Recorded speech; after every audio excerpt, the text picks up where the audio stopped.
Back at the bus, back at it with another episode review of Invincible, Season 4, Episode 5. Stark difference, very obviously, from what we got last episode. My question here, what was the harder scene to watch? Omni-Man apologizing or the gory scene at the end? Man, that was pretty cringe-inducing for the Debbie Nolan conversation. I was pretty much where Alan was like, I was like, bro, are you sure you want to go do this? Like, and it was kind of reflective of what his attitude was throughout the episode. It was like, oh, now I finally realize I'm wrong. So let me go back and try to put the pieces together. He hasn't moved on to that next step where he realizes the actual damage that he's done, right? There's one step of realization of, oh, I was dead wrong. Like I'm out of pocket. Like my entire life was wrong. And then there's the, oh, some of this stuff I did when I was wrong is not fixable. Like you're going to spin the block on some of these people, some of these relationships that you thought you had and realize that no, it's not repairable. Like the damage you do sometimes is permanent. And so that, you know, he had a little stank ass attitude about that. But in terms of what was more gruesome, I think it was the Conquest scene. Yeah. I call bullshit a little bit. I call bullshit a little bit. If Mark almost died, you know, getting punched in the face by his father, then I think, first of all, how many extra feet of intestines does this man have?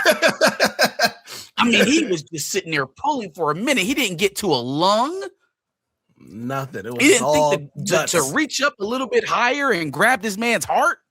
Like, damn, Viltrumites must have an extra 40 feet of intestines because he just kept pulling and pulling and pulling. I was like, okay, eventually he's gonna get to like a liver or something. Something dire, some kind of. No, Mark was in. He was locked in. He didn't let go. Crazy scene. Scene. I mean, even from Conquest's side, like he's dying.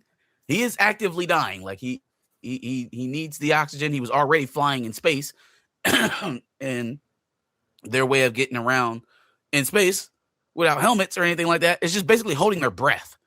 Yeah. So the fact that he was doing it for that long, exerting that much energy, holding his breath in space, then to survive that long on that planet without breathing, because Mark immediately got to his neck.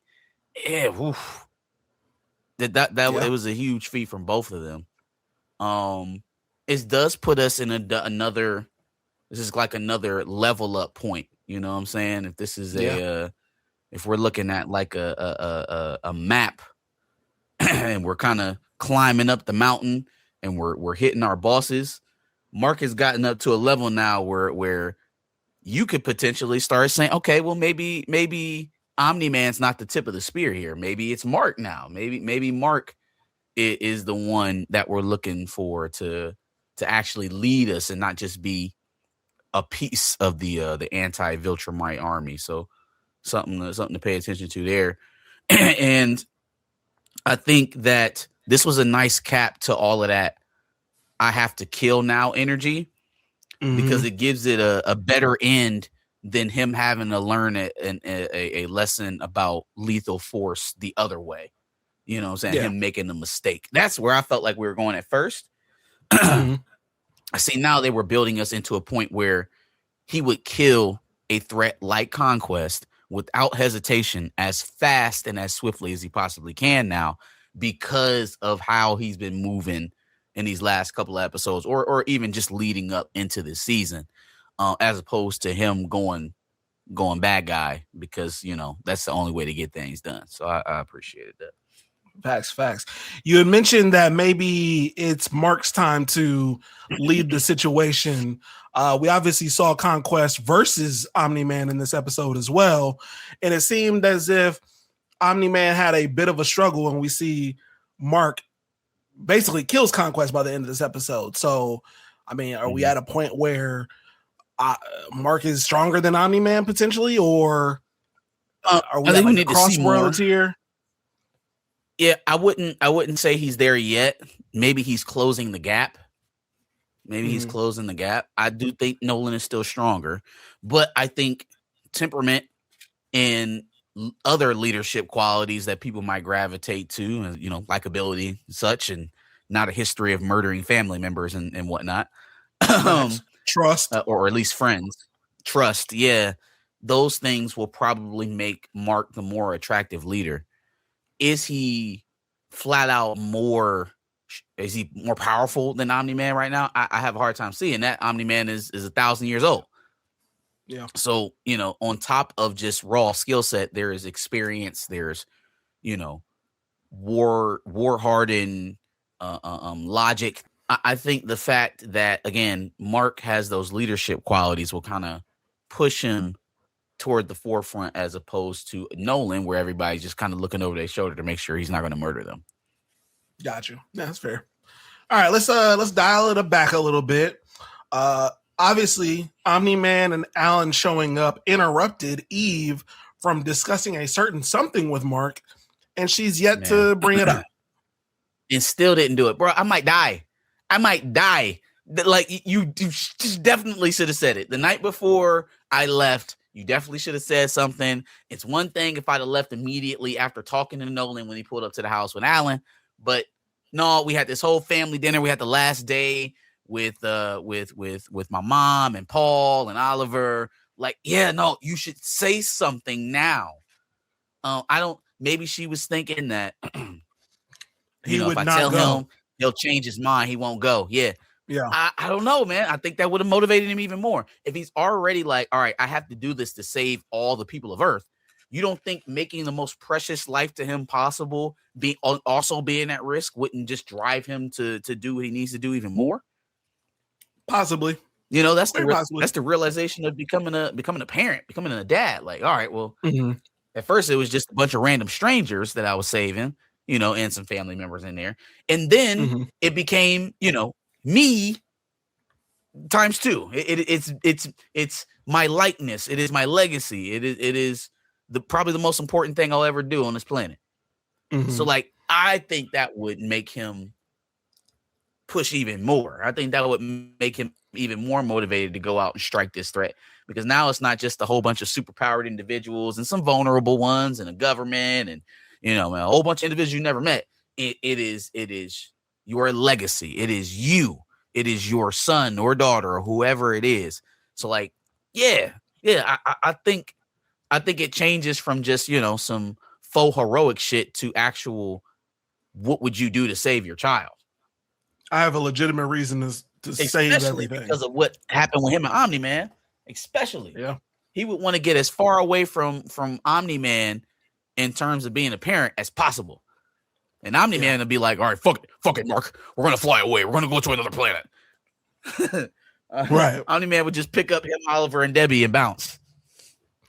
Speaking of Omni-Man and Oliver, it seems like Oliver is pretty upset that Omni-Man is basically ignoring him and, like, not talking to him, didn't come there for him. Really upset, and for obvious reason. Yeah. He didn't even ask for him. Like, it wasn't a like, how's Oliver doing? I just want to ask about him. No, I don't want to see him because I don't want to ruin his life. The man was an afterthought. He was a complete afterthought. Yeah. And then when he finally did have to address it, it was some more woe is me, protect my own feeling shit. Like, damn, everybody else, Taylor don't like me. Debbie said to hell with me. You know what I mean? My situation with Mark is tenuous at best. My best friend is the alien I met a month ago. Yeah. Oh, and I'm about to murder everyone else that I knew and loved from my home planet at one point. So, or maybe not even just knew and loved, but like the only people left in the universe that are familiar to me on a planetary level. I'm about to extinguish them, or I'm at least trying to extinguish them from the annals of history. So it is a very lonely feels, but then it's like, all right, well, it's a little bit woe is me, well, I got all these other people that don't want to talk to me, so I don't need one more in Oliver. As opposed to thinking like, damn, Oliver still wants to talk to me. He still wants to see me. Like, there's one person on this planet that doesn't fucking hate my guts. He's actually still wearing my moniker across his chest. So it was a little bit of a misfire there, right? Like, and Mark had to explain that to him, but I think it was more so of a not wanting to take another hit upon all the ones he was already taking. That makes sense. So, big picture now, this is going to end with some sort of major battle. I'm assuming with Thragg. What do we think is going to take place? I'm guessing that Anissa and Conquest are kind of on the same level, and so if that's the case, Mark almost died twice fighting Conquest. He really could have Anissa, the first time she met Mark, could have had her way with him. So she was obviously just kind of like priming the table. She really could have made it a lot worse. But Thragg is an interesting proposition to me, because if Thragg is stronger than them all, I don't know how much more menacing we can get than Anissa or Conquest. And again, those were both near-death experiences, both times, all times for Mark. Yeah. So this feels like it's going to have to be a collective thing with Thragg. Like it's not going to be a one-on-one. Can't be a one-on-one. They're going to have to whittle down those numbers so much that Thragg ends up having to take wilder swings, which will expose him, right? We'll have to put him in the line of battle, but it'll also give them a chance to kind of like knock the head off the snake. And maybe even, try to, hey, listen, remaining Viltrumites, Thragg is gone. All that Conquest shit is dead. But if you want to live, maybe that's the idea, so that they don't have to release the Viltrumite COVID. That's going to kill everybody. Viltrumite COVID. Yeah, I definitely think the handicap match is definitely happening because I think the power is too strong. You know what I'm saying? But I think it's going to be an epic battle. If they're giving us very epic battles to this proportion in episode 5, episode 8's got to be something crazy. The season finale's got to be something insane. So yeah, no, this is we're headed towards a nice little crescendo. I think that this was definitely Mark's season, even though we've seen a lot of Nolan and the Viltrumites, the whole war impending. I think this was a part of the story where they show Mark coming to a more mature set. Like, we're leaving kid Invincible behind and we're becoming the invincible adult. Like we're no longer having to teach Mark to become a hero. He's coming into his own as a hero. And so that leads to bigger and better feats as well. And we know he has some pretty steep competition up here on the horizon. So I just wonder if, with all this time that the Viltrumites have had, knowing that their numbers have been this low, there's got to be something else, right? Other than just breaking Earth, there's got to be something else, right? Like you wouldn't just put it up to risk that, you would actually be able to conquer this planet full of heroes and superpowered people. So, like, there's got to be something else that they have up their sleeve. I don't know what it is, but it can't just be straight up kinetic force. It doesn't make sense when your numbers are as low as what they are. So we've seen a lot about what the Resistance is planning to fight the Viltrumites. I'll be interested to see towards the end of this season and going into the next one, what is their angle? Like, what are they hoping to get out of this? If there was 50 of my people left, we would go find a corner of the universe and sit there until we repopulate it. But they're aggressive, so they have to have some sort of plan. I was going to say they are aggressive, but they also fight and kill each other to make sure that they're creating the best and baddest. So, but they stopped that though. They did all of that, right? And so now everyone they lose is crucial. So why continue to put I understand projecting strength and not letting the rest of the universe know that there aren't many of you. However, 50 is 50. Yeah. Okay. You can project strength all you want, but 50 is 50. And so at a certain point, you kind of have to have a long-term vision on how to increase your numbers exponentially. and do it without exposing what's left of your numbers. You know? At least that's how I'm thinking about it.